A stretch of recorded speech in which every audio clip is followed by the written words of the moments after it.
நம்முடைய எதிர்த்தரப்பில் இருக்கின்ற திராவிட முன்னேற்ற கழக தலைமையில் அமைக்கப்பட்ட கூட்டணி இதுவரை பிரச்சாரத்தை மேற்கொள்ளவில்லை. ஆனால் தேசிய ஜனநாயக கூட்டணியில் அங்கம் வைக்கின்ற கட்சிகள் தான் முதலாக தேர்தல் பிரச்சாரத்தை துவக்கி வெற்றிகரமாக நடைபெற்றுக் கொண்டிருக்கின்றது. இன்றைக்கு தமிழகம் மட்டுமல்ல, இந்திய திருநாடே தமிழகத்தை நோக்கி பார்த்துக் கொண்டிருக்கிறது. தமிழகத்தை யார் ஆள வேண்டும், யார் ஆளக்கூடாது என்பதற்கு நடைபெறுகின்ற சட்டமன்ற பொதுத் தேர்தல் விரைவில் வர இருக்கின்றன. ஆக மக்கள் விரோத ஆட்சி அகற்றப்பட வேண்டும். அதற்காக அமைத்த கூட்டணி தான் தேசிய ஜனநாயக கூட்டணி. எங்கள் கூட்டணியிலே மக்கள் செல்வாக்குள்ள கட்சிகள் எல்லாம் இணைந்திருக்கின்றன. தேர்தல் நேரத்திலே ஒன்றாக இணைந்து அனைத்து 234 தொகுதிகளும் தேனீக்களை போல எறும்பை போல சுறுசுறுப்பாக செயல்பட்டு தேசிய ஜனநாயக கூட்டணியின் சார்பாக அறிவிக்கப்படுகின்ற வேட்பாளர்களை வெற்றி பெற செய்வதற்கு நாம் அத்தனை பேரும் உழைக்க வேண்டும். நம்முடைய கூட்டணி நடைபெற்ற சட்டமன்ற பொதுத் தேர்தலில் சுமார் 210 இடங்களில் வென்று அதிமுக ஆட்சி அமைக்கும். இன்றைக்கு இந்த தென் மாவட்டம் பொன்மனச்சம்பல் புரட்சி தலைவர் எம்ஜிஆர் அவர்களை முதலாக சட்டமன்ற உறுப்பினராக்கி முதலமைச்சர் ஆக்கினது இந்த தென் மாவட்டம்.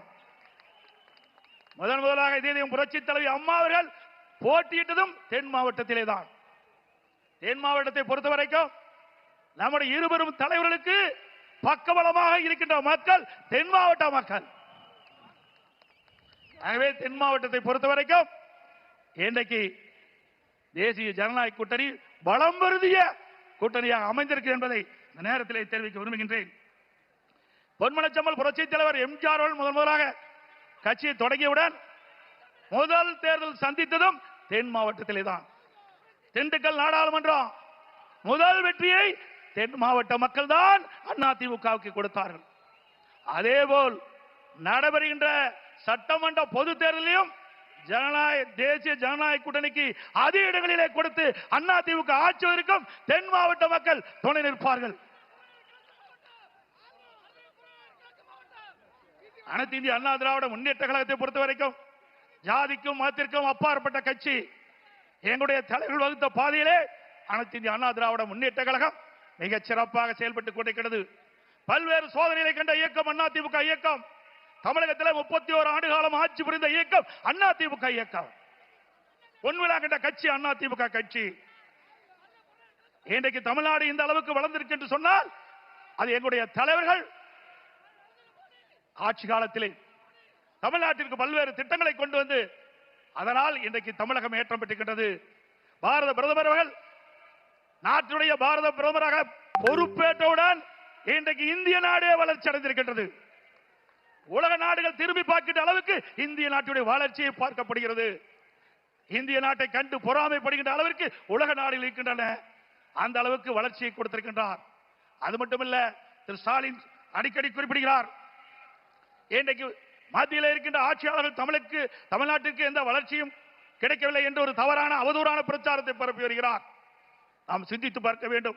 இன்றைக்கு மேடைக்கு வருவதற்கு முன்பு நம்முடைய பாரத பிரதமர் மாண்புமிகு நரேந்திர மோடி அவர்கள் 4400 கோடியை வளர்ச்சி திட்டங்களுக்காக கொடுத்துவிட்டு தான் இங்கே வந்து அமர்ந்திருக்கின்றார்.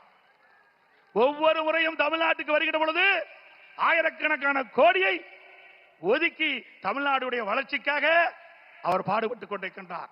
வேண்டுமென்றே திட்டமிட்டு அரசியல் காழ்ப்புணர்ச்சியின் காரணமாக இன்றைக்கு மத்திய அரசை திட்டமிட்டு அவதூறு பிரச்சாரத்தை பரப்பி வருகிறார்கள்.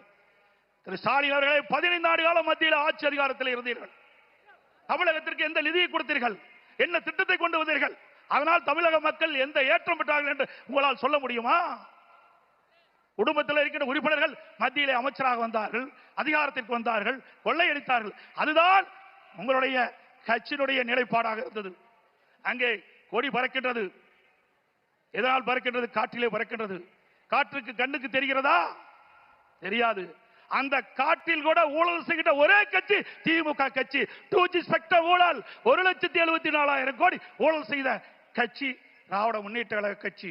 மத்தியிலே அமைச்சர் கிடைத்தாலும் அதையும் அங்கேயும் ஊழல் செய்த ஒரே கட்சி திராவிட முன்னேற்ற கழக கட்சி. இன்றைக்கு விஞ்ஞான முறைப்படி ஊழல் செய்கின்ற கட்சி என்று சொன்னால் அது திராவிட முன்னேற்ற கழகம்.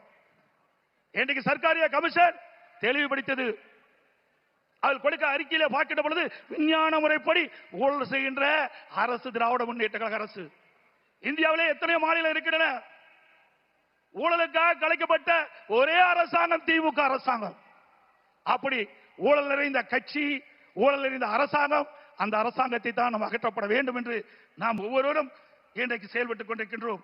இன்றைக்கு ஸ்டாலின் குறிப்பிடுகிறார், அனைத்து இந்திய அண்ணா திராவிட முன்னேற்ற கழக ஆட்சியிலே எந்த திட்டத்தையும் தமிழ்நாட்டு மக்களுக்கு வழங்கவில்லை என்று இந்த தென் மாவட்டத்திலே பல்வேறு திட்டங்களை நாங்கள் கொடுத்திருக்கின்றோம். பாரத பிரதமரிடத்திலே கோரிக்கை வைத்தோம்.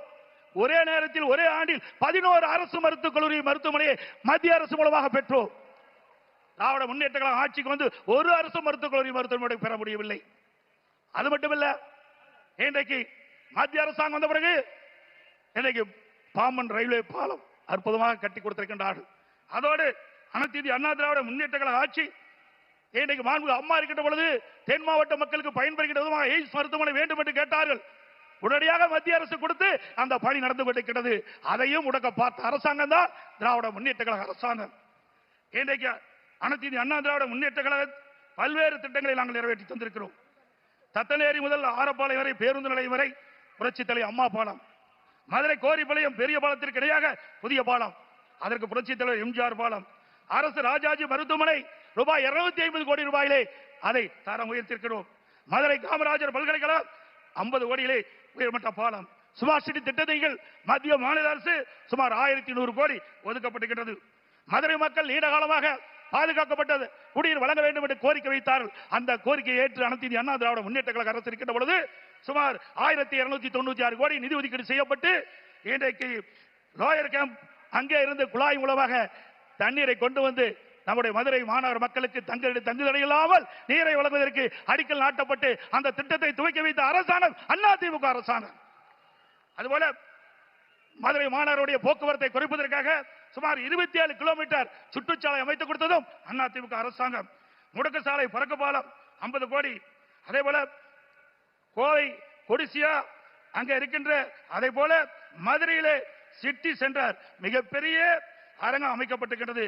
அதோட வைகை ஆற்றின் குறுக்கே உயர்மட்ட பாலம், வைகை ஆற்றின் இருகரையில் ஒட்டிய சாலைகள், காலவாசல் உயர்மட்ட பாலம், பாண்டி கோயில் அருகே உயர்மட்ட பாலம், மதுரை நத்தம் சாலையிலே 7 கிலோமீட்டர் நீளத்திற்கு பறக்கும் பாலம் மத்திய அரசின் துணையோடு இன்றைக்கு 40 ஆண்டு கால கனவு உசிலம்பட்டியிலே 58 கால்வாய் திட்டத்தை முழுமையாக நிறைவேற்றப்பட்ட அரசாங்கம் அண்ணா திமுக அரசாங்கம். வைகை குண்டாறு திட்டம் ஏற்கனவே பாட்டாளி மக்கள் கட்சியுடைய மரியாதைக்குரிய முன்னாள் மத்திய அமைச்சர் திரு அன்புமணி ராமதாஸ் அவர்கள் குறிப்பிட்டதை போல காவிரி குண்டாறு திட்டத்தை நாங்கள் துவக்கி வைத்தோம். அதையும் முடக்கிய அரசாங்கம் திமுக அரசாங்கம். அதே போல வண்டியூர் கண்மாய் சீரமைக்க நிதி ஒதுக்கியது, அதை ஸ்டாலின் சிக்கர் ஒட்டி திறந்து வைத்திருக்கின்றார். மதுரை மாநகர பகுதியில் 4 தடுப்பணைகள் கட்டப்பட்டன. இப்படி அதோட மதுரை விமான நிலையம் விரிவாக்கம் செய்வதற்காக அனைத்து இந்திய அண்ணா திராவிட முன்னேற்ற கழக அரசு கிட்டபோது அதற்கு முயற்சி எடுத்தோம். மத்திய அரசிலே நாங்கள் பல முறை வேண்டுகோள் விட்டதின் அடிப்படையிலே அந்த சாலையிலே அண்டர் பாஸ் அமைத்து கொடுக்க வேண்டும் என்று கேட்டார்கள். அதுக்கு அனுமதி கொடுத்தோம். அந்த திட்டத்தையும் முடக்கிய அரசாங்கம் திமுக அரசாங்கம். அதே போல தூத்துக்குடி விமான நிலையம் விரிவாக்கம் செய்யப்பட்டிருக்கிறது. ஸ்டாலின் குறிப்பிடுகிறார், மத்தியில இருந்து எந்த திட்டத்தையும் வரவில்லை, தமிழக வளர்ச்சி வரவில்லை என்று. அங்கே தூத்துக்குடியிலே அண்ணா திமுக அரசு இருக்கின்ற பொழுது அதற்கு தேவையான நிலத்தை ஒதுக்கீடு செஞ்சு மத்திய அரசு பிரம்மாண்டமான விமான நிலையத்தை இன்றைக்கு கட்டி மாண்பு பிரதமர் அவர்கள் அதை திறந்து வைத்திருக்கின்றார். அதே போல தூத்துக்குடி அங்கே இருக்கின்ற துறைமுகம் விரிவாக்கம், வஉசி சிதம்பரம் துறைமுகம் கிட்டத்தட்ட 1500 கோடி விரிவாக்கம் செய்ய இருக்கின்றன. அதே போல பல தேசிய நெடுஞ்சாலைகள் இன்றைக்கு மத்திய அரசு மூலமாக அமைத்திருக்கின்றது.